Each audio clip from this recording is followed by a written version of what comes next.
ಗಾಗಿ ಬಳಸೋ ಹಣ ರಾವಣ ಅಂತ ಇದೆ. ನಾನು ಆ ಚಾಪ್ಟರ್ ಓದ್ತಾ ಇಲ್ಲ. ಸೊ ಒಳಿತಿಗಾಗಿ ಬಳಸುವ ಹಣ ರಾಮ, ಈ ಚಾಪ್ಟರ್ನ ನಾನು ಇವಾಗ ಓದ್ತಾ ಇದ್ದೀನಿ.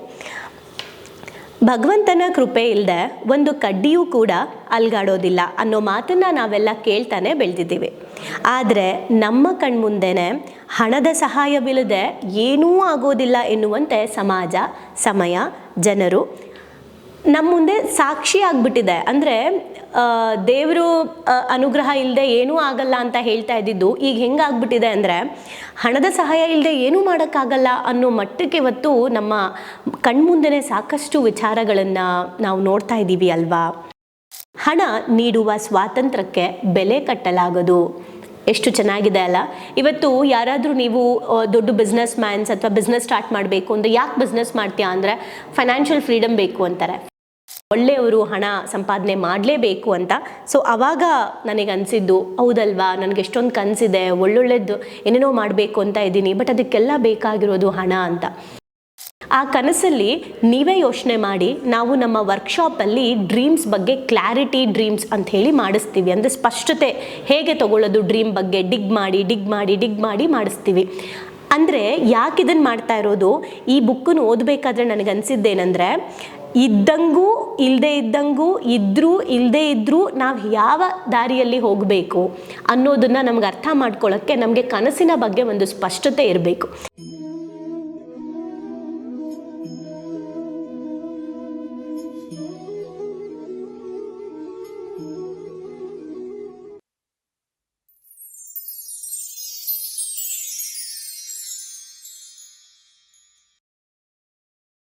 ಎಲ್ರಿಗೂ ನಮಸ್ಕಾರ. ಹಣ ಏನಿದು ನಿನ್ನ ವಿಚಿತ್ರ ಗುಣ, ರಂಗಸ್ವಾಮಿ ಮೂಕನಹಳ್ಳಿ ಅವರು ಬರೆದಿರುವಂಥದ್ದು. ಸೊ ಈ ಬುಕ್ಕಿಂದ ನಮ್ಮ ಮುಂದಿನ ಚಾಪ್ಟರ್ನ ಓದೋಣ. ಚಾಪ್ಟರ್ನ ಹೆಸರು ದಿನೇ ದಿನೇ ನಾವು ಹಣದ ಬಗ್ಗೆ ತುಂಬ ವಿಚಾರ ಕಲ್ತ್ಕೋತಾ ಇದ್ದೀವಿ ಅಲ್ವಾ. ಸೊ ಡಿಫ್ರೆಂಟ್ ಆಗೆಲ್ಲ ತಿಳ್ಕೊಳ್ತಾ ಇದ್ದೀವಿ. ಗೊತ್ತಿರಲಿಲ್ಲ, ಗೊತ್ತಿದ್ದು ಮಾಡ್ತಿರಲಿಲ್ಲ, ಅಥವಾ ಗೊತ್ತಿದ್ದು ಗಮನಿಸಿರಲಿಲ್ಲ, ಅಥವಾ ಗೊತ್ತೇ ಇರಲಿಲ್ಲ. ಆ ಥರ ಒಂದು ಸಿಚುಯೇಷನ್ ಆಗಿದೆ ಡೆಫಿನೆಟ್ಲಿ ಒಂದೊಂದು ಪಾಠ ಕೂಡ. ಆ್ಯಂಡ್ ಇಲ್ಲಿ ನಾನು ಓದೋದು ಸ್ವಲ್ಪ ಚಾಪ್ಟರ್ ಮಾತ್ರ, ಬಟ್ ಅದಕ್ಕೂ ಮೀರಿ ತುಂಬಾ ಇದೆ. ಸೊ ಪ್ರತಿಯೊಬ್ಬರು ಓದಲೇಬೇಕಾಗಿರೋ ಬುಕ್ ಇದು ಅಂತ ಅನ್ನಿಸ್ತಾ ಇದೆ. ಓಕೆ, ಚಾಪ್ಟರ್ ಹೆಸರು ಒಳಿತಿಗಾಗಿ ಬಳಸುವ ಹಣ ರಾಮ. ಎಷ್ಟು ಚೆನ್ನಾಗಿದೆ ಅಲ್ಲ ಹೆಸರು. ಇದರ ಮುಂದಿನ ಚಾಪ್ಟರ್ ಬಂದು ಕೆಡುಕಿಗಾಗಿ ಬಳಸೋ ಹಣ ರಾವಣ ಅಂತ ಇದೆ. ನಾನು ಆ ಚಾಪ್ಟರ್ ಓದ್ತಾ ಇಲ್ಲ. ಸೊ ಒಳಿತಿಗಾಗಿ ಬಳಸುವ ಹಣ ರಾಮ, ಈ ಚಾಪ್ಟರ್ನ ನಾನು ಇವಾಗ ಓದ್ತಾ ಇದ್ದೀನಿ. ಭಗವಂತನ ಕೃಪೆ ಇಲ್ಲದೆ ಒಂದು ಕಡ್ಡಿಯೂ ಕೂಡ ಅಲ್ಗಾಡೋದಿಲ್ಲ ಅನ್ನೋ ಮಾತನ್ನು ನಾವೆಲ್ಲ ಕೇಳ್ತಾನೆ ಬೆಳೆದಿದ್ದೀವಿ.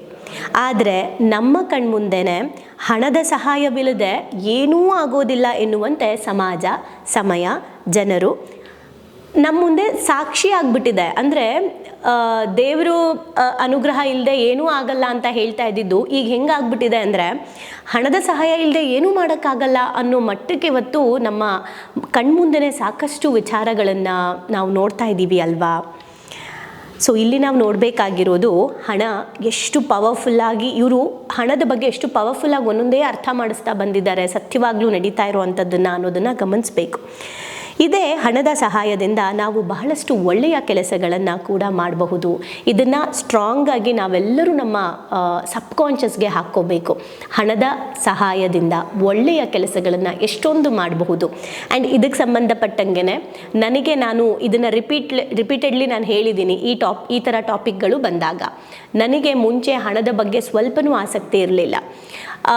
ಯಾವಾಗ ನಾನು ಮಹತ್ರಯ್ಯ ಅವರ ಅಂಚೆಗೆ ಹೋಗದ ಪತ್ರದಲ್ಲಿ ಆ್ಯಂಡ್ ಅವರ ಒಂದು ಟ್ರೈನಿಂಗ್ನ ಅಟೆಂಡ್ ಮಾಡಿದೆ, ಲೈಕ್ ಒಳ್ಳೆಯವರು ಹಣ ಸಂಪಾದನೆ ಮಾಡಲೇಬೇಕು ಅಂತ. ಸೊ ಆವಾಗ ನನಗೆ ಅನಿಸಿದ್ದು ಹೌದಲ್ವಾ, ನನಗೆ ಎಷ್ಟೊಂದು ಕನಸಿದೆ, ಒಳ್ಳೊಳ್ಳೆದು ಏನೇನೋ ಮಾಡಬೇಕು ಅಂತ ಇದ್ದೀನಿ, ಬಟ್ ಅದಕ್ಕೆಲ್ಲ ಬೇಕಾಗಿರೋದು ಹಣ ಅಂತ. ಸೊ ಬೇರೆಯವ್ರ ಹತ್ರ ಹೋಗಿ ಹಣ ಕೊಡಿ, ನನಗೆ ಆ ಡ್ರೀಮ್ ಇದೆ, ನಾನು ಸಮಾಜಕ್ಕೆ ಒಳ್ಳೇದು ಮಾಡ್ತೀನಿ, ಹಣ ಕೊಡಿ ಅಂದರೆ ಅದು ಎಕ್ಸ್ಪೀರಿಯನ್ಸ್ ಆಗಿರೋರಿಗೆ ಗೊತ್ತಿರುತ್ತೆ ಹೇಗಿರುತ್ತೆ ಅಂತ. ಸೊ ನಾನೇ ಹಣ ಮಾಡಿ ನನ್ನ ಹಣನ ನಾನು ಸಮಾಜಕ್ಕೆ ಖರ್ಚು ಮಾಡೋದಿದೆಯಲ್ಲ, ಅದು ಬಹಳಷ್ಟು ಹೆಮ್ಮೆ ಕೊಡುತ್ತೆ ಅಂತ ಅನ್ನಿಸ್ತು. ಸೊ ಈ ಒಂದು ಚಾಪ್ಟರಲ್ಲಿ ತುಂಬ ಅದ್ಭುತವಾಗಿ ಹೇಳಿದ್ದಾರೆ, ಇನ್ನಷ್ಟು ಡೀಪಾಗಿ ಹೇಳಿದ್ದಾರೆ. ಆಹಾರ ಸೇವನೆಯಿಂದ ಇಂದ್ರಿಯಗಳು ಹೇಗೆ ತಮ್ಮ ಕೆಲಸವನ್ನು ಮಾಡುತ್ತೋ ಹಾಗೆ ಎಲ್ಲ ಕೆಲಸಗಳು ಹಣದಿಂದ ನಡೆಯುತ್ತೆ. ಈ ಕಾರಣದಿಂದಲೇ ಹಣ ಎಲ್ಲ ಕೆಲಸಗಳಿಗೂ ಸಾಧನವೆಂದು ಹೇಳ್ತಾರೆ. ಅಲ್ವಾ? ಆಹಾರ ತಿಂದರೆ ಹೇಗೆ ನಮ್ಮ ಬಾಡಿಗೆ ಎನರ್ಜಿ ಸಿಕ್ಕಿ ನಾವು ಹೇಗೆ ಆ್ಯಕ್ಟಿವ್ ಆಗ್ತೀವೋ ನಮ್ಮ ಇಂದ್ರಿಯಗಳು, ಹಾಗೆಯೇ ಹಣದಿಂದಾನೇ ನಾವು ಎಲ್ಲ ಕೆಲಸಗಳನ್ನು ಮಾಡೋಕ್ಕೆ ಸಾಧ್ಯ ಆಗ್ತಾ ಇದೆ. ಅಸಾಧ್ಯ ಅಂದುಕೊಂಡಿದ್ದನ್ನು ಕೂಡ ಇವತ್ತು ಹಣದ ಸಹಾಯದಿಂದ ಮಾಡಬಹುದು ಅನ್ನೋ ಸತ್ಯ ಗೊತ್ತಾಗಿದೆ. ಹಾಗೆ ಕೆಡುಕಿಗೂ ಹಣನೇ ಕಾರಣ ಅಂತ ದೂಷಿಸ್ತಾ ಕೂರೋ ಬದಲು, ಅಂದರೆ ಈ ಹಣದಿಂದನೇ ಇವೆಲ್ಲ ನಡೀತಾ ಇರೋದು, ಹಣದಿಂದನೇ ಜನ ಹಾಳಾಗ್ತಾ ಇರೋದು, ಹಣದಿಂದ ಹೋಗಿ ಜನ ಹಂಗೆ ಮಾಡ್ತಿದ್ದಾರೆ, ಹಿಂಗೆ ಮಾಡ್ತಿದ್ದಾರೆ, ಸಮಾಜ ಹಂಗಾಗ್ಬಿಟ್ಟಿದೆ, ದುಡ್ಡಿನ ದುರಹಂಕಾರ ಆ ಥರ ಎಲ್ಲ ಮಾಡಿಸ್ತಿದೆ ಅವ್ರ ಕೈಲಿ, ದುಡ್ಡು ಜಾಸ್ತಿ ಇದೆ ಅದಕ್ಕೆ ಅವರು ಈ ಥರ ಕೆಡುಕು ಮಾಡ್ತಾ ಇದ್ದಾರೆ, ಈ ರೀತಿ ಎಲ್ಲ ಯೋಚನೆ ಮಾಡಿಕೊಂಡು ಇನ್ನೊಬ್ಬರನ್ನ ದೂಷಿಸ್ಕೊಂಡು ಕೂರೋದ್ರ ಬದಲು ಹೀಗೂ ಯೋಚನೆ ಮಾಡಿ ಹಣದಿಂದ ಎಷ್ಟೊಂದು ಒಳ್ಳೆಯ ಕೆಲಸಗಳು ಕೂಡ ಮಾಡಬಹುದು. ಅದು ನಮ್ಮ ಕೈಯಲ್ಲಿದೆ. ನಾವು ನೋಡುವ ದೃಷ್ಟಿಕೋನ ಬದಲಾದರೆ ಬದುಕು ಬದಲಾಗುತ್ತೆ. ಎಲ್ಲರೂ ದೃಷ್ಟಿಕೋನದ ಬಗ್ಗೆ ಎಲ್ಲರೂ ಹೇಳ್ತಾರೆ.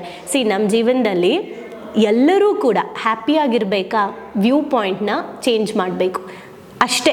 ದೃಷ್ಟಿಕೋನದ ಬಗ್ಗೆ ತುಂಬ ಮಾತಾಡೋದಿದೆ. ಓಕೆ, ದೃಷ್ಟಿಕೋನ ಬದಲಾದರೆ ಬದುಕೇ ಬದಲಾಗುತ್ತೆ, ಬದುಕು ಬದಲಾದರೆ ಸಮಾಜ ಕೂಡ ಬದಲಾಗುತ್ತೆ.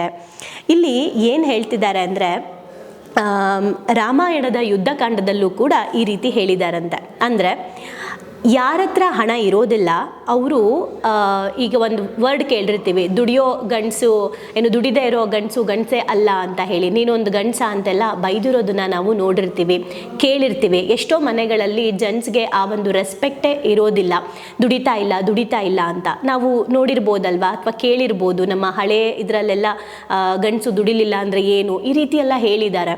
ಸೊ ಹಾಗೆ ಇಲ್ಲೂ ಕೂಡ ಯಾರತ್ರ ಹಣ ಇಲ್ಲ ಅವರು ಏನಕ್ಕೂ ಪ್ರಯೋಜನ ಇಲ್ಲ ಅನ್ನೋದನ್ನ ನಾವು ನೋಡಿದ್ದೀವಿ ಅಥವಾ ಕೇಳಿದ್ದೀವಿ. ಆ್ಯಂಡ್ ಅದರ ಅನುಭವ ಕೂಡ ಕೆಲವರು ಮಾಡಿರ್ತೀರ ಅಲ್ವಾ. ಹಾಗೆ ನಾವು ಮಾಡೋ ಒಳ್ಳೆಯ ಕೆಲಸಕ್ಕೆ ಕೂಡ ಹಣ ಬೇಕು ಅಂದಮೇಲೆ ನಾವೆಷ್ಟು ಹಣವನ್ನು ಬೇಡವಂದರೂ, ಹಣದ ಬಗ್ಗೆ ನಾವು ನೆಗೆಟಿವ್ ಆಗಿ ಮಾತಾಡಿದ್ರೂ ಕೂಡ, ಅದೇ ಜಗತ್ತಿನ ನಾಶಕ್ಕೆ ಕಾರಣ ಅಂತ ನಾವು ಅದನ್ನು ಬ್ಲೇಮ್ ಮಾಡಿದ್ರೂ ಕೂಡ, ಮರುಹುಟ್ಟಿಗೆ ಯಶಸ್ಸಿನ ಹಾದಿಗೆ ಹಣದ ಅವಶ್ಯಕತೆ ಇದ್ದೇ ಇದೆ. ಇದನ್ನು ನಾವು ಕ್ಲಾರಿಟಿ ತಗೋಬೇಕು. ನೀವೆಷ್ಟಾದರೂ ಬೈರಿ, ಹಣ ಹಾಗೆ ಹೀಗೆ, ಹಣ ಇರೋರನ್ನ ಬೈರಿ, ಏನಾದರೂ ಬೈರಿ, ಬಟ್ ಜಗತ್ತಿನಲ್ಲಿ ಯಶಸ್ಸಿನ ಹಾದಿಯಲ್ಲಿ ನಾನು ಹೋಗಬೇಕು ಅಂತಂದರೆ, ನನಗೆ ಒಂದು ಹೊಸ ಹುಟ್ಟು ಬರಬೇಕು, ಮರುಹುಟ್ಟು ಆಗಬೇಕು ಅಂದರೆ ಅದು ಹಣದಿಂದ ಮಾತ್ರನೇ ಸಾಧ್ಯ. ಹಣದ ಸಹಾಯದಿಂದ ಲೋಕ ಕಲ್ಯಾಣ ಮಾಡಬಹುದು. ಎಲ್ಲಕ್ಕೂ ಮೊದಲಿಗೆ ಪ್ರಯತ್ನವಿದ್ದು ಸೋತ ಜನರಿಗೆ, ತುಂಬ ಟ್ರೈ ಮಾಡಿ ಸೋತೋಗಿರ್ತಾರೆ ಎಷ್ಟೋ ಜನ, ಅಂಥವರಿಗೆ ಅವಕಾಶವನ್ನು ಕಲ್ಪಿಸ್ಕೊಡ್ಬೋದು ನಮ್ಮ ಹತ್ರ ಹಣ ಇದ್ದರೆ. ದೀನ ದಲಿತರಿಗೆ ಆಶ್ರಯಗಳನ್ನು ಕೂಡ ನಾವು ಕೊಡ್ಬೋದು. ವೃದ್ಧರಿಗೆ ಬೇಕಾದ ಸೇವೆಯನ್ನು ನಾವು ಮಾಡ್ಬೋದು. ಯಾರಿಗೆ ಅಂಗವೈಕಲ್ಯ ಇರುತ್ತೆ ಅಥವಾ ಯಾರು ಅಸಹಾಯಕತನದಿಂದ ಇರ್ತಾರೆ ಅಂಥವ್ರಿಗೆ ನಾವು ಸೇವೆನ ಮಾಡ್ಬೋದು, ಸಹಾಯನ ಮಾಡ್ಬೋದು. ಅವರ ಬಾಳಿಗೆ ಬೆಳಕಾಗ್ಬೋದು. ಬಡ ವಿದ್ಯಾರ್ಥಿಗಳ ಪಾಲಿಗೆ ಆಶಾ ದೀಪವಾಗ್ಬೋದು. ಒಬ್ಬ ಉತ್ತಮ ಕ್ರೀಡಾಪಟುವನ್ನು ಹುಟ್ಟು ಹಾಕ್ಬೋದು. ಸಾವಿನ ದವಡೆಯಲ್ಲಿದ್ದ ಒಬ್ಬ ರೋಗಿಯನ್ನು ನಾವು ಕಾಪಾಡಬಹುದು. ಹೀಗೆ ಒಂದಲ್ಲ 1000 ಒಳ್ಳೆಯ ಕಾರ್ಯಗಳಿಗೆ ಹಣ ಬಳಸ್ಬೋದು. ಎಷ್ಟು ಬ್ಯೂಟಿಫುಲ್ ಆಗಿದೆ ಅಲ್ಲ. ಒಂದೊಂದು ಹೇಳಬೇಕಾದ್ರೆ ಅಪ್ಪ ಇಷ್ಟು ದುಡ್ಡು ಬೇಕು ನಮಗೆ ಅಂತ ಅನಿಸುತ್ತೆ. ನಿಜವಾಗ್ಲೂ ಯಾರಿಗೆ ದುಡ್ಡು ಬೇಕು ಅಂದರೆ, ನಿಮಗೆ ದುಡ್ಡು ಬೇಕು ಅಂತ ನೀವು ಅಂದ್ಕೊಳ್ಳೋದೇ ಆದರೆ ನಿಮ್ಮ ಕನಸಿನ ಪಟ್ಟಿಯನ್ನು ಹೆಚ್ಚು ಮಾಡ್ಕೊಳ್ಳಿ. ಆ ಕನಸಲ್ಲಿ ನೀವೇ ಯೋಚನೆ ಮಾಡಿ. ನಾವು ನಮ್ಮ ವರ್ಕ್ಶಾಪಲ್ಲಿ ಡ್ರೀಮ್ಸ್ ಬಗ್ಗೆ ಕ್ಲಾರಿಟಿ ಡ್ರೀಮ್ಸ್ ಅಂತ ಹೇಳಿ ಮಾಡಿಸ್ತೀವಿ. ಅಂದರೆ ಸ್ಪಷ್ಟತೆ ಹೇಗೆ ತಗೊಳ್ಳೋದು ಡ್ರೀಮ್ ಬಗ್ಗೆ ಡಿಗ್ ಮಾಡಿ ಮಾಡಿಸ್ತೀವಿ. ಅಂದರೆ ಯಾಕೆ ಇದನ್ನು ಮಾಡ್ತಾ ಇರೋದು, ಈ ಬುಕ್ಕನ್ನು ಓದಬೇಕಾದ್ರೆ ನನಗನ್ಸಿದ್ದೇನೆಂದರೆ, ಇದ್ದಂಗೂ ಇಲ್ಲದೆ ಇದ್ದಂಗೂ, ಇಲ್ಲದೇ ಇದ್ದರೂ ನಾವು ಯಾವ ದಾರಿಯಲ್ಲಿ ಹೋಗಬೇಕು ಅನ್ನೋದನ್ನು ನಮ್ಗೆ ಅರ್ಥ ಮಾಡ್ಕೊಳ್ಳೋಕ್ಕೆ ನಮಗೆ ಕನಸಿನ ಬಗ್ಗೆ ಒಂದು ಸ್ಪಷ್ಟತೆ ಇರಬೇಕು. ಹಾಗೆ ಇಲ್ಲಿ ಏನು ಹೇಳ್ತಿದ್ದಾರೆ ಅಂದರೆ, ಹೆಚ್ಚು ಹಣ ಇದ್ದಷ್ಟು ಲೋಕ ಕಲ್ಯಾಣ ಮಾಡ್ಬೋದು ಅಂದ ಹಾಗೆ ನಾವು ಕೂಡ ಇಲ್ಲೇನು ಮಾಡಬೇಕು. ಫಾರ್ ಎಕ್ಸಾಂಪಲ್, ಇವಾಗ ನಮ್ಮ ಹತ್ರ ಮನೆ ತಗೋಬೇಕು. ನೀವು ಎಷ್ಟಾದರೂ ಮನೆ ತೊಗೊಳ್ಳಿ, 1-2 ಕೋಟಿ ರೂಪಾಯಿ ಮನೆ ಅಂತ ನೀವು ಅಂದ್ಕೊಳ್ಳಿ. ಎಕ್ಸಾಂಪಲ್ ಹೇಳ್ತಾ ಇದ್ದೀರಿ, ಇನ್ನೂ ಜಾಸ್ತಿ ಇದ್ದರೆ ನಿಮಗೆ ಬಿಟ್ಟಿದ್ದು. ಬಟ್ 1-2 ಕೋಟಿ ಮನೆ ತೊಗೊಬೇಕು, 1-2 ಕಾರ್ ತೊಗೊಬೇಕು, ಮನೇಲಿ 1-2 ಬೈಕ್ ಇರಬೇಕು, ಮಕ್ಕಳ ಎಜುಕೇಷನ್ಗೆ ಸೇಫರ್ ಸೈಡ್ಗೆ ವರ್ಷ ಓದ್ಸೋಕ್ಕೆ ಇಷ್ಟು ದುಡ್ಡು ಬೇಕು, 2 ಮಕ್ಕಳಿಗೂ ಮದುವೆಗೆ ಇಷ್ಟು ಬೇಕು, ನನಗೆ ಏಜ್ ಆದಮೇಲೆ ಪ್ರತಿ ತಿಂಗಳು ಇಷ್ಟು ಬರೋ ಥರ ಇಷ್ಟು ದುಡ್ಡು ಬೇಕು ಅಂತ ಒಂದು ಲಿಸ್ಟ್ ಮಾಡ್ಕೊಂಡ್ಬಿಟ್ರೆ ನಮಗಿನ್ನೇನು ಬೇಕು ಅಂತ ಒಂದು ಕ್ವೆಶನ್ ಸ್ಟಾರ್ಟ್ ಆಗುತ್ತೆ. ಆ್ಯಂಡ್ ಎಲ್ಲವೂ ಸಿಕ್ಕಿದ ಮೇಲೆ, ಎಲ್ಲವೂ ನಾವು ಲಿಸ್ಟ್ ಮಾಡಿದ ಮೇಲೆ ನಮಗೆ ಗೊತ್ತಾಗುತ್ತೆ ನಮ್ಮ ಜೀವನಕ್ಕೆ ಎಷ್ಟು ದುಡ್ಕೋಬೇಕು ಅಂತ. ಆದರೆ ನಾವು ಅದಕ್ಕಿಂತ ಮೀರಿದ ದುಡ್ಡುಗಳನ್ನು ನಾವು ಹೇಗೆ ಎಲ್ಲ ಧರ್ಮಗ್ರಂಥಗಳಲ್ಲೂ ಹೇಳಿರೋ ಪ್ರಕಾರ ಹೆಚ್ಚು ಹೆಚ್ಚು ದಾನನ ಮಾಡ್ಬೋದು, ಹೆಚ್ಚು ಹೆಚ್ಚು ಒಳ್ಳೆ ಕೆಲಸಗಳನ್ನು ಮಾಡ್ಬೋದು. ಇಲ್ಲಿ ಎಷ್ಟೊಂದು ಕೊಟ್ಟಿದ್ದಾರೆ ಅಲ್ಲ, ಲೋಕ ಕಲ್ಯಾಣನೇ ಮಾಡ್ಬೋದು ಅಂತ. ಅಂದರೆ ಪ್ರಯತ್ನದಿಂದ ಸೋತವರಿಗೆ ನಾವು ಮತ್ತೆ ಅವಕಾಶ ಕೊಡ್ಬೋದು, ದೀನದಲಿತರಿಗೆ ಆಶ್ರಯ ಕೊಡ್ಬೋದು, ವಯಸ್ಸಾದವ್ರಿಗೆ ಸಹಾಯ ಮಾಡ್ಬೋದು, ಅಂಗವೈಕಲ್ಯತೆ ಇರೋರಿಗೆ ಸಹಾಯ ಮಾಡ್ಬೋದು, ಬಡ ವಿದ್ಯಾರ್ಥಿಗಳಿಗೆ ಆಶಾದೀಪ ಆಗಬಹುದು. ಹಾಗೆ ಒಂದು ಕ್ರೀಡಾಪಟುನ ಸೃಷ್ಟಿ ಮಾಡ್ಬೋದು, ಎಂತೆಂಥ ಕೆಲಸಗಳನ್ನು ಮಾಡ್ಬೋದು ಹಣ ಇದ್ದರೆ. ಈಗ ನೀವು ಯೋಚನೆ ಮಾಡಿ, ನಮ್ಮ ಹತ್ರ ಯಾಕೆ ಹಣ ಬರ್ತಾ ಇಲ್ಲ? ಯಾಕಂದರೆ ಮೇ ಬಿ ನಮ್ಮ ಹತ್ರ ಈ ಥರದ ಉದ್ದೇಶಗಳೇ ಇಲ್ಲ ಅನಿಸುತ್ತೆ ಅಲ್ವಾ? ಸೊ ಹಣವನ್ನು ಲೋಕ ಕಲ್ಯಾಣಕ್ಕೆ ಬಳಸುವುದು ಒಂದು ಉನ್ನತಿಯ ಮಾರ್ಗ. ತುಂಬ ಸ್ಟ್ರಾಂಗಾಗಿ ಯಾರೆಲ್ಲ ನಮ್ಮ ಯೂಟ್ಯೂಬ್ ಚಾನಲ್ನ ನೋಡ್ತಾ ಇದ್ದೀರಾ, ನಿಮ್ಮೆಲ್ರಿಗೂ ರಿಕ್ವೆಸ್ಟ್ ಏನಂದರೆ, ಇದರಲ್ಲಿ ಪ್ರತಿದಿನ ಜೀವಿಸಿ, ಪ್ರತಿದಿನ ಇದನ್ನು ಅಪ್ಲೈ ಮಾಡ್ಕೊಳ್ಳಿ. ಆಗ ನಿಮಗೆ ಗೊತ್ತಾಗುತ್ತೆ ಜೀವನ ಎಷ್ಟು ಬ್ಯೂಟಿಫುಲ್ಲಾಗಿ ಲೀಡ್ ಮಾಡ್ಬೋದಲ್ವಾ ಅಂತ ಹೇಳಿ. ಯಾರ ಮೇಲೂ ಅಸೂಯೆ, ಹೊಟ್ಟೆ ಕಿಚ್ಚು ಏನೂ ಬರಲ್ಲ. ನಮ್ಮ ಜರ್ನಿ ನಾವು ಮಾಡ್ಕೊಂಡು ಹೋಗೋಣ ಅನಿಸ್ಬಿಡುತ್ತೆ ಅಲ್ವಾ? ಸೊ ಎಷ್ಟೆಲ್ಲ ಒಳ್ಳೊಳ್ಳೆ ಆಲೋಚನೆಗಳನ್ನು ನಾವು ಕ್ರಿಯೇಟ್ ಮಾಡ್ಕೋಬೋದು. ಆ್ಯಂಡ್ ನಾನು ಯೋಚನೆ ಮಾಡ್ತಿರೋದೇನೆಂದರೆ, ಇವತ್ತು ನನಗೂ ಕೂಡ ನಾನು ಹಣವನ್ನು ಹೂಡಿಕೆ ಮಾಡಿಕೊಂಡು ಹಣದಿಂದ ಒಂದು ಪ್ಯಾಸಿವ್ ಇನ್ಕಮ್ನ ಇವತ್ತು ಅರ್ನ್ ಮಾಡ್ತಾ ಇರೋದಕ್ಕೆ ಒಂದು ದುಡ್ಡು ಅಂತ ನಂಗೆ ಸೈಡಲ್ಲಿ ಬರ್ತಾ ಇದೆ. ಅದಕ್ಕೇ ಆ ಸಮಯನ ನನಗಿಷ್ಟವಾಗಿರೋ ಕೆಲಸ ಆಗಿರುವಂತಹ ಈ ಒಂದು ಕೆಲಸನ ಮಾಡೋಕ್ಕೆ ಸಾಧ್ಯ ಆಗ್ತಾ ಇದೆ. ಎಲ್ಲರೂ ಹೇಳ್ತೀರಲ್ಲ ಮೇಡಮ್, ನೀವು ನಮ್ಮೆಲ್ಲರೂ ಲೈಫ್ಗೆ ತುಂಬ ಹೆಲ್ಪ್ ಆಗ್ತಿದೆ ನಿಮ್ಮ ಎಪಿಸೋಡ್ ಅಂತ. ಇದಕ್ಕೆ ಕಾರಣ ಏನು? ಹಣ. ಈ ಹಣವನ್ನು ದುಡಿಯೋಕ್ಕೆ 10 ವರ್ಷ ನಾನು ಈ ಪ್ಯಾಸಿವ್ ಇನ್ಕಮ್ ತೊಗೊಳೋದಕ್ಕೆ ಹಣನ ದುಡಿಯೋಕ್ಕೆ ಶ್ರಮ ಕೊಟ್ಟಿದ್ದು, ಹಾಗೆ ಅದಕ್ಕೆ ಬೇಕಾದಂಥ ವ್ಯವಸ್ಥೆಗಳನ್ನು ಮಾಡ್ಕೊಂಡಿರೋದಕ್ಕೆ ಇವತ್ತು ನಾನಿಲ್ಲಿ ನಿಮ್ಮ ಎದುರುಗಡೆ ಈ ಕೆಲಸನ ಮಾಡೋಕ್ಕಾಗ್ತಾ ಇದೆ. ಎಷ್ಟು ಒಳ್ಳೆ ಕೆಲಸ ಆಗ್ತಾ ಇದೆ. ಹಾಗಿದ್ರೆ ಮೂಲ ಏನು? ಹಣ. ಆ್ಯಂಡ್ ಇವತ್ತು ನನ್ನ ಮಗುಗೆ, ನಾನು ಎಲ್ಲ ಕೆಲಸದಲ್ಲೂ ಬ್ಯುಸಿ ಇದ್ದರೂ ಸಹ ನನ್ನ ಮಗುನ ನೋಡ್ಕೊಳ್ಳೋಕೆ ಸಾಧ್ಯ ಆಗ್ತಾ ಇದೆ ಮನೇಲಿ ಅಂದರೆ, ನನ್ನ ಎಲ್ಲ ಕೂಡು ಕುಟುಂಬ ಇವತ್ತು ನಮ್ಮ ಮನೇಲಿ ಇದ್ದೀವಿ ಅಂದರೆ ಅವ್ರನ್ನೆಲ್ಲ ನೋಡ್ಕೊಳ್ಳೋಕ್ಕೆ ಸಾಧ್ಯ ಆಗ್ತಿರೋ ಮೂಲ ಯಾವುದು? ಹಣ ಇರೋದಕ್ಕೆ ಅವ್ರ ಬಗ್ಗೆ ಕಾಳಜಿ ತೊಗೋಬೋದು. ಹಣ ಇರೋದಕ್ಕೆ ನಾವು ದುಡಿಯೋಕ್ಕೆ ಸಾಧ್ಯ. ಹಣ ಇರೋದಕ್ಕೆ ಇವತ್ತಿಷ್ಟು ಒಳ್ಳೆ ಕೆಲಸಗಳನ್ನ ಮಾಡೋಕ್ಕೆ ಸಾಧ್ಯ. ಹಣ ಇರೋದಕ್ಕೆ ನೀವು ಕೂಡ ನಿಮ್ಮ ಮೊಬೈಲಲ್ಲಿ ರೀಚಾರ್ಜ್ ಮಾಡಿಕೊಂಡು ವಿಡಿಯೋ ನೋಡ್ತಾ ಇದ್ದೀರಾ. ಹಣ ಇರೋದಕ್ಕೆ ಏನೆಲ್ಲ ಕೆಲಸಗಳನ್ನ ಮಾಡ್ತಾ ಇದ್ದೀವಿ ಅಲ್ವಾ? ಎಷ್ಟೆಲ್ಲ ಕೆಲಸ ಮಾಡ್ಬೋದು ಅಲ್ವಾ? ನಿಮ್ಮ ಕೈಯಲ್ಲೇ ಹಣ ನಿಮ್ಮ ಹತ್ರ ಇದ್ದಾಗ ಎಷ್ಟೆಲ್ಲ ಒಳ್ಳೆ ಕೆಲಸ ಮಾಡ್ಬೋದು ಅನಿಸುತ್ತೆ. ನಿಮ್ಮ ಹತ್ರ ಹಣ ಬಂದಾಗ ಫಸ್ಟ್ ಯಾವುದಾದ್ರೂ ಒಂದು ಒಳ್ಳೆ ಕೆಲಸ ಮಾಡಿಬಿಡಿ. ಆಗ ಅಲ್ಲಿ ಸಿಗುವಂಥ ಖುಷಿ, ಸಂತೋಷ, ಆನಂದ ಇದೆಯಲ್ಲ, ಅದು ನಿಮ್ಮ ಕೈಯಲ್ಲಿ ಇನ್ನೂ ಹೆಚ್ಚಿನ ಒಳ್ಳೆ ಕೆಲಸಗಳನ್ನು ಮಾಡಿಸುತ್ತೆ. ಅದಕ್ಕೆ ಒಳಿತಿಗಾಗಿ ಬಳಸುವ ಹಣ ರಾಮ ಅಂತ ಹೇಳ್ತಾ ಇರೋದು. ಸೊ ಎಷ್ಟು ಚೆನ್ನಾಗಿದೆ. ಆ್ಯಂಡ್ ಒಳಿತಿಗಾಗಿ ಮತ್ತು ಅಂದರೆ ಏನು ಹೇಳ್ತಾ ಇರೋದು, ಮೀರಿ ಕೂಡ ಹಣವನ್ನು ನಾವು ಸಂಪಾದನೆ ಮಾಡ್ಬೋದು, ನಮಗೆ ಎಷ್ಟು ಬೇಕೋ ಅಷ್ಟು ಅಂತ ಹೇಳಿ. ಅಂದರೆ ನಮ್ಮ ಸ್ವಹಿತಕ್ಕಾಗಿ ಹಣನ ಬಳಸ್ಕೊಳ್ಳೋದು ತಪ್ಪೇನೂ ಇಲ್ಲ. ಆದರೆ ಅದರ ಜೊತೆಗೆ ನಾವು ಅದಕ್ಕೂ ಮೀರಿ ಸಮಾಜದ ಒಂದು ಒಳಿತಿಗಾಗಿ ಬಳಸೋದು ಉನ್ನತಿಯ ಮಾರ್ಗ, ಅಥವಾ ಒಂದು ಆಧ್ಯಾತ್ಮದ ಮಾರ್ಗ, ಮುಕ್ತಿ ಮೋಕ್ಷದ ಮಾರ್ಗ ಅಂತಲೂ ಕರಿಬೋದು. ಸೊ ಅದಕ್ಕೆ ಹಣ ತುಂಬ ಇಂಪಾರ್ಟೆಂಟ್. ಅದೆಷ್ಟೋ ಸತ್ಯದ ಮಾತುಗಳು ಒಮ್ಮೆ ನೀವೇ ಯೋಚನೆ ಮಾಡಿ ನೋಡಿ. ಪ್ರತಿಯೊಬ್ಬರು ನಮ್ಮ ಡೊಂಕುಗಳನ್ನು ತಿದ್ಕೊಂಡ್ಬಿಟ್ರೆ, ಓಕೆ, ಅಂದರೆ ಇಲ್ಲಿ ಏನು ಹೇಳ್ತಾ ಇರೋದು, ಲೋಕದ ಡೊಂಕ ನೀವೇಕೆ ತಿದ್ದುವಿರಿ, ನಿಮ್ಮ ತನುವ ಸಂತೈಸಿಕೊಳ್ಳಿ, ನಿಮ್ಮ ಮನವ ಸಂತೈಸಿಕೊಳ್ಳಿ, ನೆರೆಮನೆಯ ದುಃಖಕ್ಕೆ ಅಳುವವರ ಮೆಚ್ಚ ಕೂಡಲ ಸಂಗಮ ದೇವ. ಅಂದರೆ ನಾವು ಯಾರನ್ನೂ ತಿದ್ದೋ ಅವಶ್ಯಕತೆ ಇಲ್ಲ. ನಮ್ಮನ್ನು ನಾವು ತಿದ್ಕೊಂಡು, ನಮ್ಮಲ್ಲಿ ನಾವು ಮಾಡಿರೋ ತಪ್ಪನ್ನು ನಾವು ತಿದ್ಕೊಂಡು ನಮ್ಮ ಮನಸ್ಸನ್ನು ಸರಿಯಾಗಿ ಇಟ್ಕೊಂಡ್ರೆ ಜಗತ್ತು ತಾನಾಗೇ ಬದಲಾಗುತ್ತೆ ಅಲ್ವಾ? ನಾವು ಆ ದಾರಿಯಲ್ಲಿ ಹೋದರೆ ನಮ್ಮನ್ನು ಫಾಲೋ ಮಾಡೋರು, ನಮ್ಮನ್ನು ಇಷ್ಟಪಡೋರು, ನಮ್ಮ ಕೆಲಸಗಳನ್ನು ಅಪ್ಲೈ ಮಾಡ್ಕೊಳ್ಳೋರು ಸಿಗ್ತಾರೆ. ಹಾಗೆ ನಮ್ಮನ್ನು ನಾವು ನೋಡ್ಕೋಬೇಕು ಅಂದರೂ ಕೂಡ ಈ ಎಲ್ಲ ಒಳಿತು ಕೆಲಸಗಳನ್ನು ಮಾಡೋದಕ್ಕೆ ಹಣ ಬಹಳ ಇಂಪಾರ್ಟೆಂಟು ಅನ್ನೋದನ್ನು ನಾವಿಲ್ಲಿ ನೋಡಬೇಕು. ಇಲ್ಲಿ ಹಣದಿಂದ ಏನೆಲ್ಲ ಆಗುತ್ತೆ ಅನ್ನೋದಕ್ಕೆ ಕೆಲವೊಂದು ಪಾರ್ಟ್ ಬೈ ಪಾರ್ಟ್ ಎಕ್ಸ್ಪ್ಲೇನ್ ಮಾಡಿದ್ದಾರೆ. ನಾನಿವತ್ತು 2 ಅಂಶದ ಬಗ್ಗೆ ತಿಳಿಸ್ತೀನಿ, ಇನ್ನು 3 ಅಂಶಗಳ ಬಗ್ಗೆ ನಾಳೆ ತಿಳಿಸ್ತೀನಿ. ಯಾಕಂದರೆ ದೊಡ್ಡ ಚಾಪ್ಟರ್ ಆಗಿರೋದ್ರಿಂದ ಇದನ್ನು for the first time part 1 part B ಮಾಡ್ತಾ ಇದ್ದೀವಿ. ಓಕೆ, ಸೊ ಇಲ್ಲಿ ಹಣವನ್ನು ನಮ್ಮ ಒಳಿತಿಗಾಗಿ ಬಳಸ್ಕೊಳ್ಳಬಹುದಾದಂತಹ, ಹಾಗೆ ಅದರಿಂದ ಸಾಕಷ್ಟು ಪ್ರಯೋಜನವನ್ನು ಪಡಿಬೋದಾದಂತಹ, ಕೊಡಬಹುದಾದಂತಹ ಒಂದು ಅದ್ಭುತ ಕೆಲಸ ಹಣದಿಂದ ನಾವು ಮಾಡ್ಬೋದು. ಜೀವನದ ಬಗ್ಗೆ ಅಂದರೆ ಹಣಕ್ಕೆ ಸಂಬಂಧಪಟ್ಟಂಗೆ ಹಣ ಹೆಚ್ಚು ಇದ್ದಷ್ಟು ಜೀವನನ ನಾವು ಯಾವ ರೀತಿ ನೋಡ್ಬೋದು ಅನ್ನೋದಕ್ಕೆ ಒಂದೆರಡು ಅಂಶಗಳನ್ನು ನಾನು ಇವತ್ತು ಹೇಳ್ತೀನಿ. ಮೊದಲನೇದು, ಹಣ ನೀಡುವ ಸ್ವಾತಂತ್ರ್ಯಕ್ಕೆ ಬೆಲೆ ಕಟ್ಟಲಾಗದು. ಎಷ್ಟು ಚೆನ್ನಾಗಿದೆ ಅಲ್ಲ. ಇವತ್ತು ಯಾರಾದರೂ ನೀವು ದೊಡ್ಡ ಬಿಸ್ನೆಸ್ ಮ್ಯಾನ್ಸ್ ಅಥವಾ ಬಿಸ್ನೆಸ್ ಸ್ಟಾರ್ಟ್ ಮಾಡಬೇಕು ಅಂದರೆ, ಯಾಕೆ ಬಿಸ್ನೆಸ್ ಮಾಡ್ತೀಯಾ ಅಂದರೆ ಫೈನಾನ್ಷಿಯಲ್ ಫ್ರೀಡಮ್ ಬೇಕು ಅಂತಾರೆ. ಫೈನಾನ್ಷಿಯಲ್ ಫ್ರೀಡಮ್ ಅಂತ ಹೇಳ್ತಾರೆ, ಆರ್ಥಿಕ ಸ್ವಾತಂತ್ರ್ಯ ಅಂತ ಹೇಳ್ತಾರೆ. ಓಕೆ, ಇಲ್ಲೇನು ಹೇಳ್ತಾ ಇರೋದು, ನಮಗೆ ಹಣ ಮಾತ್ರನೇ ಆ ಸ್ವಾತಂತ್ರ್ಯ ಕೊಡೋಕ್ಕೆ ಸಾಧ್ಯ. ಹಣದಿಂದ ಮಾತ್ರನೇ ಕೆಲವೊಂದು ಕೆಲಸಗಳನ್ನ ಮಾಡೋಕ್ಕೆ ಸಾಧ್ಯ, ಹಣದಿಂದ ಮಾತ್ರ. ಓಕೆ, ಏನು ಹಣ ನೀಡುವ ಸ್ವಾತಂತ್ರ್ಯಕ್ಕೆ ಬೆಲೆ ಕಟ್ಟಕ್ಕಾಗಲ್ಲ. ಹಣ ಸಂಪಾದನೆಯನ್ನು ಮೊದಲಿಗೆ ನಮ್ಮ ಜೀವನವನ್ನು ಕಟ್ಟಿಕೊಳ್ಳಲು, ನಮ್ಮ ಜೀವನವನ್ನು ಸುಸ್ಥಿತಿಯಲ್ಲಿ ಇಟ್ಟುಕೊಳ್ಳಲು ಬಳಸಬೇಕು. ಮೊದಲನೇದು, ನಮ್ಮ ಲೈಫ್ನ ಸೆಟಲ್ ಮಾಡ್ಕೊಳ್ಳೋಕ್ಕೆ ಫಸ್ಟ್ ಫೋಕಸ್ ಮಾಡಬೇಕು.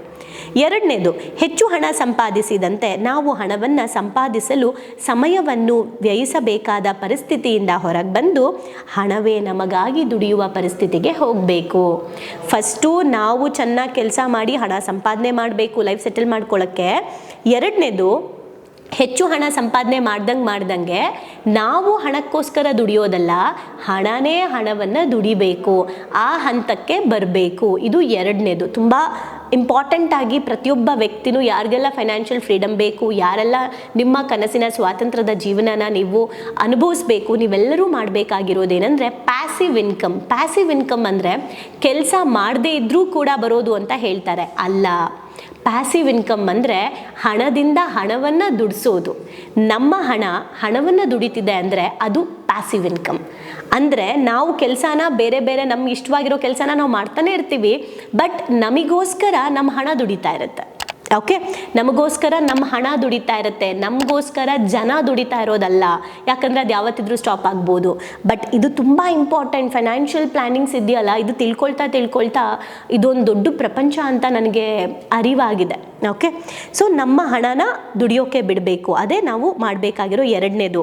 ಅಂದರೆ ನಾವು ಒಂದು ನಿಗದಿತ ಸಮಯ ಇರುತ್ತೆ, ನಮ್ಗೆ ಇಷ್ಟು ಅವರ್ ಕೆಲಸ ಮಾಡಬೇಕು, ಇದೇ ಒಂದು ಕಂಪ್ನಿಲಿ ಕೆಲಸ ಮಾಡಬೇಕು, ಅಲ್ಲಿಗೆ ಹೋಗಿ ಕೆಲಸ ಮಾಡಬೇಕು ಅಂತ. ಇದು ಸ್ಟಾಪ್ ಆಗುತ್ತೆ ಯಾವಾಗ ಹಣ ದುಡಿಯೋಕೆ ಶುರುವಾಗುತ್ತೆ ಆವಾಗ. ಇದರಿಂದ ನಾವು ಏನು ಮಾಡ್ಬೋದು ಅಂತ ಅಂದರೆ, ಇದರಿಂದ ಆಗೋ ಪ್ರಯೋಜನಗಳನ್ನು ನೋಡೋಣ. ಹಣ ಗಳಿಸೋದ್ರಿಂದ ಅತ್ಯಂತ ದೊಡ್ಡ ಉಪಯೋಗ ಏನು ಅಂತ ಬಂದಾಗ, ನಾವು ನಮಗಿಷ್ಟವಾದ ಕೆಲಸವನ್ನು ಮಾಡೋದಕ್ಕೆ ಸಮಯ ಸಿಗುತ್ತೆ, ಫ್ಲೆಕ್ಸಿಬಿಲಿಟಿ ಆಗಿರುತ್ತೆ ನಮ್ಮ ಲೈಫು. ನಮಗೇನು ಇಷ್ಟ ಆ ಕೆಲಸನ ಮಾಡೋದಕ್ಕೆ ನಮಗೆ ಟೈಮ್ ಸಿಗುತ್ತೆ. ಸೊ ನಮ್ಗೆ ಇಷ್ಟವಾಗಿರೋ ಕೆಲಸನ ನಾವು ಮಾಡ್ಬೋದು. ಆ್ಯಂಡ್ ಆ ಸಮಯಕ್ಕೆ ಬೆಲೆ ಕಟ್ಟಕ್ಕೆ ಸಾಧ್ಯನೇ ಇಲ್ಲ. ಜಸ್ಟ್ ನೀವೆಲ್ಲರೂ ಒಂದ್ಸಲ ಯೋಚನೆ ಮಾಡಿ, ನಿಮಗೆ ಪ್ರತಿ ತಿಂಗಳು ನಿಮ್ಗೆ ಎಷ್ಟು ಸ್ಯಾಲ್ರಿ ಬರ್ತಾ ಇದೆ, ಅಥವಾ ನಿಮ್ಮ ಪ್ರತಿ ತಿಂಗಳ ಆದಾಯ ಇಷ್ಟು ಬಂದರೆ ನಾನು ಆರಾಮಾಗಿರ್ತೀನಿ ಅಂತ ನಿಮಗೆ ಅನಿಸುತ್ತೆ. ಅಷ್ಟು ದುಡ್ಡು ನಿಮಗೆ ಪ್ರತಿ ತಿಂಗಳು ಬರ್ತಾ ಇದೆ ಅಂತ ಅಂದ್ಕೊಳ್ಳಿ. ನೀವು ಕೆಲಸಕ್ಕೆ ಹೋಗ್ತಾ ಇಲ್ಲ, ಬಟ್ ಬರ್ತಾ ಇದೆ ಅಂತ ಅಂದ್ಕೊಳ್ಳಿ. ಆಗ ನೀವು ಏನು ಮಾಡ್ತೀರಾ? ಬೆಳಗ್ಗೆ ಲೇಟಾಗಿ ಎದ್ದೊಳೋದು, ಮಲ್ಕೊಳ್ಳೋದು, ಏನು ಬೇಕದು ತಿನ್ನೋದು, ಓಡಾಡೋದು, ಮತ್ತೆ ಮಲ್ಕೊಳ್ಳೋದು, ಎದ್ದೊಳೋದು, ಖರ್ಚು ಮಾಡೋದು ಮಾಡ್ತಿರೋ, ಅಥವಾ ನಿಮಗೆ ಇಷ್ಟವಾಗಿರೋ ಎಷ್ಟೋ ಕೆಲಸಗಳನ್ನು ಮಾಡೋಕೆ ಇವತ್ತು ಸಮಯ ಸಿಗ್ತಾ ಇಲ್ಲ, ಆ ಥರ ಇಷ್ಟವಾಗಿರೋ ಕೆಲಸ, ಸಂಗೀತ ಕಲಿಯೋದಾಗಿರ್ಬೋದು, ಡಾನ್ಸ್ ಆಗಿರ್ಬೋದು, ಅಥವಾ ಸಮಾಜಕ್ಕೆ ಸೇವೆ ಮಾಡೋದಾಗಿರ್ಬೋದು, ಧ್ಯಾನದ ಬಗ್ಗೆ ಹೆಚ್ಚು ನಾಲೆಜ್ನ ತಗೊಳ್ಳೋದಾಗಿರ್ಬೋದು, ಕಲಿಕೆ ಆಗಿರ್ಬೋದು, ಸ್ಕಿಲ್ ಡೆವಲಪ್ಮೆಂಟ್ ಆಗಿರ್ಬೋದು, ಈ ಥರದ್ದು ಏನೋ ಒಂದು ಮಾಡೋದಕ್ಕೆ ನಿಮಗೆ ಸಮಯ ಸಿಕ್ಕಿದ್ರೆ ಹೇಗಿರುತ್ತೆ? ಆ್ಯಂಡ್ ಆ ಸಮಯ ಯಾರು ಕೊಡೋಕ್ಕೆ ಸಾಧ್ಯ? ಹಣ ಮಾತ್ರ ಕೊಡೋಕ್ಕೆ ಸಾಧ್ಯ. ಹಣದ ಒಂದು ಪ್ರಭಾವನ ನಾವು ನೋಡಬೇಕಲ್ವಾ? ಆ್ಯಂಡ್ ಈ ರೀತಿ ನಾವು ಇವತ್ತಿಂದನೇ ಯೋಚನೆ ಮಾಡೋಕ್ಕೆ ಶುರು ಮಾಡಬೇಕು.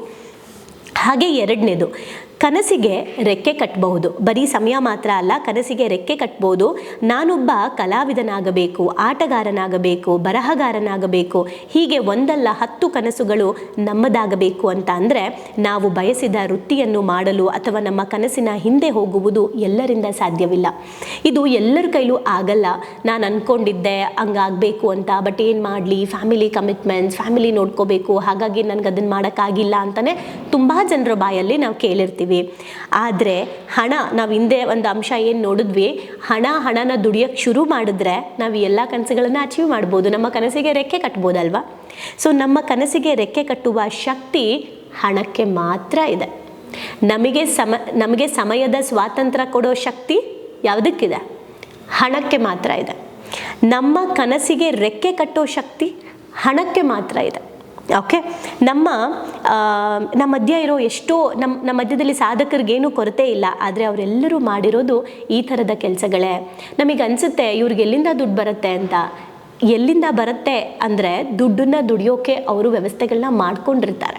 ಸೊ ಹಾಗಾಗಿ ನಾವಿಲ್ಲಿ ನೋಡಬೇಕಾಗಿರೋದು ಸಮಯದ ಉಳಿತಾಯ, ಹಾಗೆ ನಮಗೆ ಬೇಕಾಗಿರೋ ಕೆಲಸ, ನಮ್ಮ ಕನಸುಗಳನ್ನು ಫುಲ್ಫಿಲ್ ಮಾಡ್ತಾ ಕನಸಿನ ಹಿಂದೆ ಓಡೋವಂಥ ಮನಸ್ಸು ಬಹಳಷ್ಟು ಜನರಿಗಿದೆ. ಆದರೆ ಆ ಮನಸ್ಸನ್ನ ನಾವು ಅಚೀವ್ ಮಾಡಬೇಕು, ಆ ಮನಸ್ಸಿಗಿರುವಂಥ ಆಸೆನ ನಾವು ಫುಲ್ಫಿಲ್ ಮಾಡಬೇಕು ಅಂದರೆ ಅದಕ್ಕೆ ನಮಗೆ ಹಣ ಬೇಕೇ ಬೇಕು. ಹಾಗಾಗಿ ಮೊದಲು ಹಣಕ್ಕೋಸ್ಕರ ದುಡಿರಿ, ಆಮೇಲೆ ಹಣ ದುಡಿಸೋ ಹಾಗೆ ಮಾಡಿ ನಿಮ್ಮ ಸಮಯದ ಸ್ವಾತಂತ್ರ್ಯನ ತಗೊಳ್ಳಿ ಮೊದಲನೇದು. ಎರಡನೇದು, ನೀವು ಕನಸಿಗೆ ರೆಕ್ಕೆ ಕಟ್ಟಿ ನಿಮ್ಮ ಕನಸಿನ ಕೆಲಸವನ್ನು ನೀವು ಮಾಡೋಕ್ಕೆ ಶುರು ಮಾಡಿ, ಅದನ್ನು ಅಚೀವ್ ಮಾಡಿ ಅನ್ನೋದು ಇಲ್ಲಿ ಹೇಳ್ತಾ ಇರೋದು. ಹಾಗೆ ಇವೆರಡು ಅಂಶ ನಾನು ಹೇಳಿದ್ದೀನಿ. ಇನ್ನು 3 ಅಂಶಗಳಿದೆ, ಅದನ್ನು ನಾನು ನಾಳೆ ಹೇಳ್ತೀನಿ. ಯಾಕಂದರೆ ಆಗಲೇ ಹೇಳ್ದಂಗೆ ಜಾಸ್ತಿ ಇರೋದ್ರಿಂದ. ಈಗ ಎಲ್ಲರೂ ನೀವು ಪದೇ ಪದೇ ಹೇಳಬೇಕಾಗಿರೋದು ಐ ಲವ್ ಮನಿ. ನಾನು ಹಣವನ್ನು ತುಂಬ ಪ್ರೀತಿಸ್ತೀನಿ, ನಾನು ಹಣದಿಂದ ಹಣವನ್ನು ಸಂಪಾದನೆ ಮಾಡ್ತಾ ಇದ್ದೀನಿ, ನನ್ನ ಬಳಿ ತುಂಬ ಹಣ ಇದೆ, ಆ ಹಣದಿಂದ ನಾನು ಇನ್ನಷ್ಟು ಹಣವನ್ನು ಸಂಪಾದನೆ ಮಾಡ್ತಾ ಇದ್ದೀನಿ, ನಾನು ನನ್ನ ಮತ್ತು ನನ್ನ ಕುಟುಂಬದ ಕನಸುಗಳನ್ನು ಫುಲ್ಫಿಲ್ ಮಾಡ್ಕೊಳ್ಳೋದ್ರ ಜೊತೆಗೆ ನನ್ನ ಸಮಾಜದ ಕನಸುಗಳನ್ನು ಕೂಡ ಫುಲ್ಫಿಲ್ ಮಾಡೋದಕ್ಕೆ ನನ್ನ ಹತ್ರ ತುಂಬ ಹಣ ಇದೆ, ಥ್ಯಾಂಕ್ ಯು ಹಣ ಅಂತ ಎಲ್ಲರೂ ಹಣಕ್ಕೆ, ಈ ವಿಡಿಯೋ ನೋಡಿದ ಪ್ರತಿಯೊಬ್ಬ ವ್ಯಕ್ತಿನೂ ಕೂಡ ಹಣಕ್ಕೆ ಒಂದು ಥ್ಯಾಂಕ್ಸ್ ಹೇಳಿ, ಹಣಕ್ಕೆ ನಾನು ನಿನ್ನನ್ನು ಪ್ರೀತಿಸ್ತಾ ಇದ್ದೀನಿ ಅಂತ ಹೇಳಿ. ಇದು ಬರೀ 2 ಅಲ್ಲ, ಈ ಚಾಪ್ಟರ್ ಮುಗಿಯೋಷ್ಟರಲ್ಲಿ ಹಣದ ಬಗ್ಗೆ ಎಲ್ರಿಗೂ ಒಂದು ಕ್ರಷ್, ಲವ್ ಅಥವಾ ಅದಕ್ಕೂ ಮೀರಿದಂಥ ಒಂದು ಭಾವನೆ ಕ್ರಿಯೇಟ್ ಆಗೋದಂತೂ ಗ್ಯಾರಂಟಿ. ಈ ಬುಕ್ ಬರೆದಿರೋರಿಗೆ ತುಂಬ ಥ್ಯಾಂಕ್ ಯು.